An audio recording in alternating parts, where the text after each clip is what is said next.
olvidamos de la estructura, que es parte de la palabra de Dios.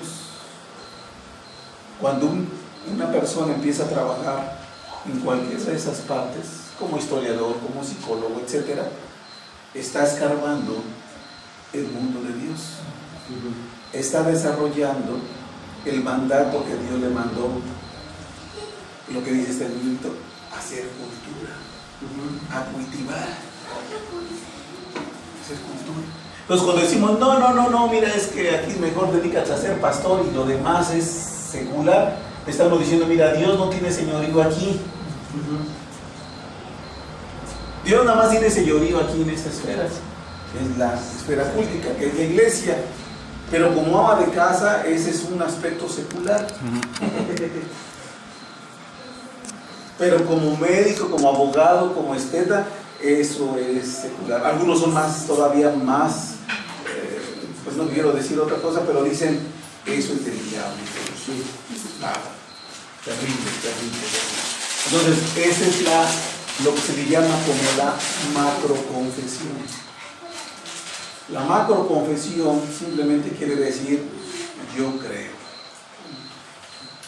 El necio dice, no creo.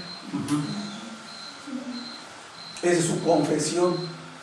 Eso lo está diciendo desde lo más profundo de su corazón y tiene mucha fuerza. El cristiano, por la gracia de Dios, dice, sí creo en Dios. Esa macroconfesión, con esa macroconfesión, ¿sí?, desarrollamos una cosmovisión. Ya después vamos a ver la microconfesión cuando ya lo desarrollamos aquí en nuestros trabajos, ¿sí? Pero entonces la primera para formar una cosmovisión es decir, yo creo, simple y llanamente lo que escribieron nuestros hermanos hace cerca de más de 2000 años, o 1800 y tantos años. Creo en Dios, Padre, Todopoderoso, Creador del cielo y de la tierra. 2. Y en Jesucristo, Señor nuestro. Sí. Cuando usted con esa confesión empieza a desarrollar su trabajo, hermano, como pastor, como esteta, como jurista, como hermano, haríamos maravillas. Sí. México sería otra cosa, sí, América Latina sería otra cosa y el mundo sería otra cosa. Así de sencillo. Vea la importancia de la cosmovisión. No hay otra. Entonces, la palabra integrada, llega a su corazón. Con esta palabra, estructura, con la Biblia y con Cristo en su corazón, usted dice, sí creo en Dios. Y con esa confesión, entonces empieza usted una cosmovisión bíblica. Y con esa cosmovisión bíblica, ahora sí lo lleva usted donde Dios es soberano, a la soberanía de las esferas. Donde usted ya como esteta, la hermana que trabaja en la estética, en la esfera estética, en la belleza, en el orden, dice, creo que Dios es Señor y voy a desarrollar más para la gloria del Señor. Y mis dones y mis talentos los pongo a los pies de Cristo. La competencia le va a decir, no, nosotros somos mejores, nosotros vamos a irnos a preparar más y vamos a ser mejores. Eso es lo que decía hace ratito, el humanismo moderno es lo que le dice en cuanto a la superación personal. Vea, son dos cosmovisiones. Ahora bien, pero también tenemos otras cosmovisiones. Esta es la macroconfesión. Yo creo en Dios como creador, redentor y santificador. ¿Sí? Y creo que la palabra de Dios es palabra de Dios. Pero hay otras que no, hermanos. Y quiero que, esa es la macroconfesión. La macroconfesión también la tienen los humanistas, los escolásticos, los paganos y los islámicos. Ellos dicen, no. El humanista dice, no, soy yo. ¿Qué te pasa? ¿Quién te da de comer? ¿Quién te dice, hijo? Que gracias a Dios, gracias a mi hijo, y a las 6 de la mañana que me tengo que parar diario.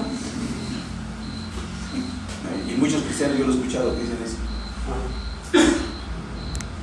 El humanista, ojo, ¿sí?, se desarrolló en el Renacimiento, donde todo era en el hombre por sí mismo.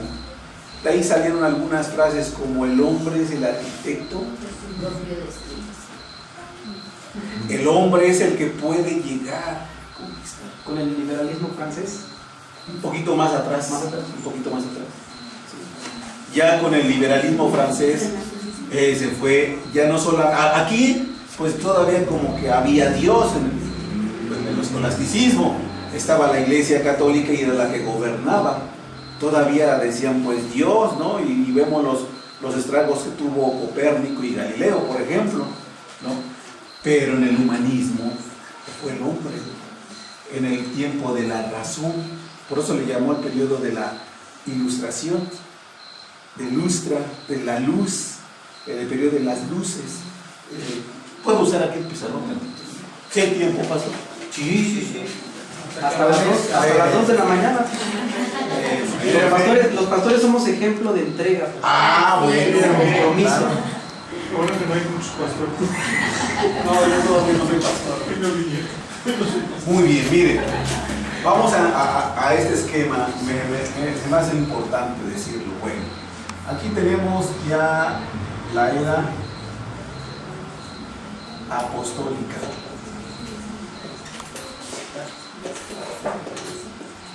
Hasta aquí, bueno, esto es importante. Hasta aquí teníamos la enseñanza.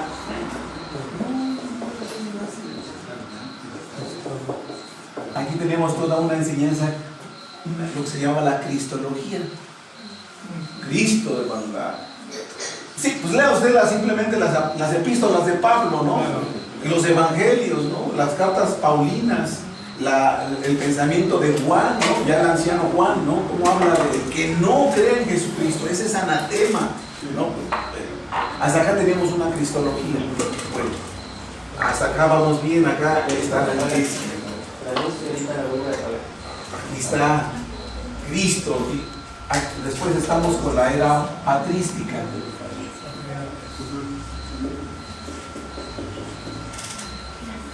Aquí dice mi abuelita, la puerca torció el rabo. Y que es lo que nosotros hemos cometido también. Aquí, hermanos, se perdió. Nuestros santos padres no supieron diferenciar y no supieron apreciar lo que Dios ya les había dejado. Yo soy la vid verdadera, yo soy el buen pastor.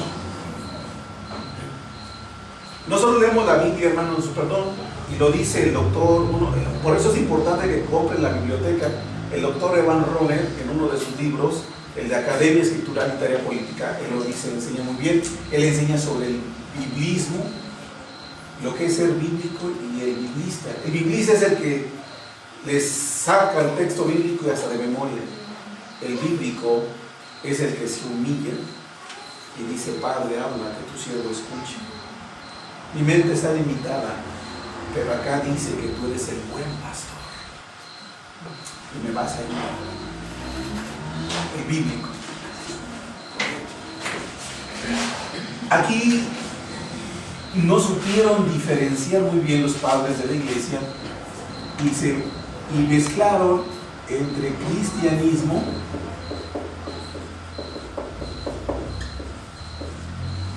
con el helenismo. Acá se hizo lo que se llama una síntesis.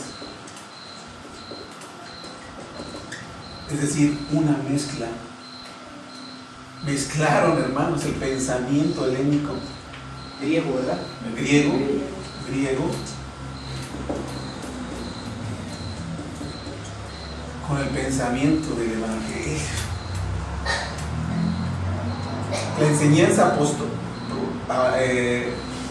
profética y el pensamiento apostólico lo tenían aquí, pero aquí, hermanos, lo mezclan y hacen una síntesis terrible. Fíjense, hermanos, qué terrible. Bueno, hasta aquí, patrística. En este periodo surge lo que se conoce como la Edad Media. Edad Media porque está entre la patrística y el Renacimiento.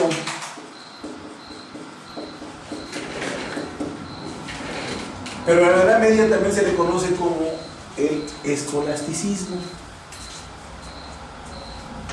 Eran las escolas. Las escuelas de pensamiento. Así es. La Edad Media, pero también se le conoce como el oscurantismo.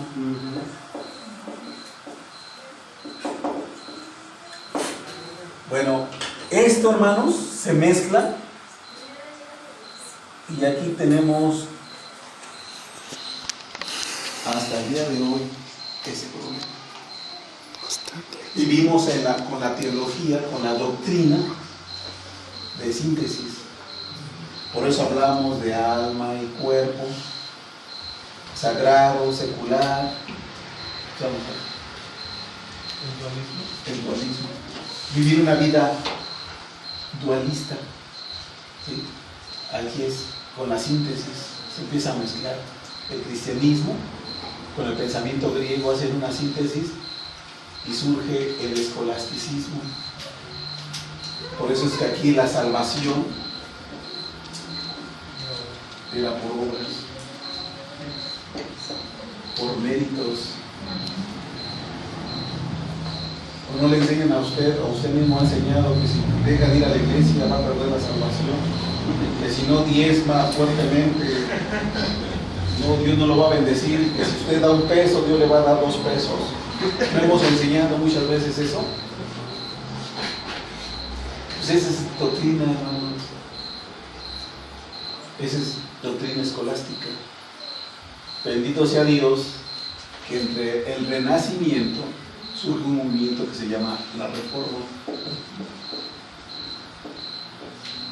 Re es volver a la forma. ¿A cuál forma? A esta. Volver a las Escrituras. Amén. Volver a la palabra de Dios antiguo y Nuevo Testamento. La Reforma volvió a las Escrituras. Ya no pasó por todo este filtro, sino que se fue a las Escrituras. Y cuando revisan las Escrituras, no empezaron aquí, no, empezaron en Génesis 1:1. Empezaron con la soberanía de Dios. Por eso en el movimiento de reforma se dio la sola escritura. Correcto. Sola escritura, solo Cristo y solo a Dios la gloria. Sola fides, solo por fe. Nada, sola gracia. Los 5 solos. Entonces vuelven a las Escrituras y traen todo ese pensamiento a las Escrituras. Sí. Aquí en el Renacimiento se da el humanismo. Pero esa es una lucha que estamos hasta el día de hoy estamos enfrentando. En la Reforma, bendito sea Dios, que surgieron hombres, ¿verdad? Calvino, muchos hombres de Dios que volvieron a las Escrituras. Aquí se da. Pero después del Renacimiento, voy a continuar aquí la línea abajo. Miren la ilustración. aquí ya no era la salvación por obras, ya no era el hombre, aquí era la razón, aquí imperó la razón. Se desarrolla todo esto y por eso la Revolución Francesa dijo ese gran Chibolet, mi Dios, mi maestro. Y esa expresión herética que expresaron en la Revolución Francesa fue abajo con el canalla. ¿A quién se estaban refiriendo cuando dijeron el grito, el gran Chibolet, ni Dios ni maestro, y abajo con el canalla? Le estaban diciendo a Cristo, abajo. Y bueno, muchos ferreristas le aplauden cristianos, pastores, y vienen los ferreristas o algunos otros con esa línea liberal y le aplauden porque les da un terreno para su templo. Bueno, no me quiero meter en más. Voy a herir susceptibilidades. Muy bien, hermanos, pero creo que ya se está agotando el tiempo. Pero sí, hermanos, quiero que hay 4 cosmovisiones muy fuertes: la humanista, la escolástica, esta es católica romana, gracia y naturaleza, el paganismo, bueno, hermano, ahora en estos días viene el Halloween, ¿no? Y el Islam, que está cautivando en gran parte del mundo. Estados Unidos, Francia, muchos países, el Islam está fuerte. Estos, hermanos, ojo, es importante que conozcamos estas cosmovisiones. Sí, así es. Es muy importante. Pero eso será en otra historia. Bueno, pues,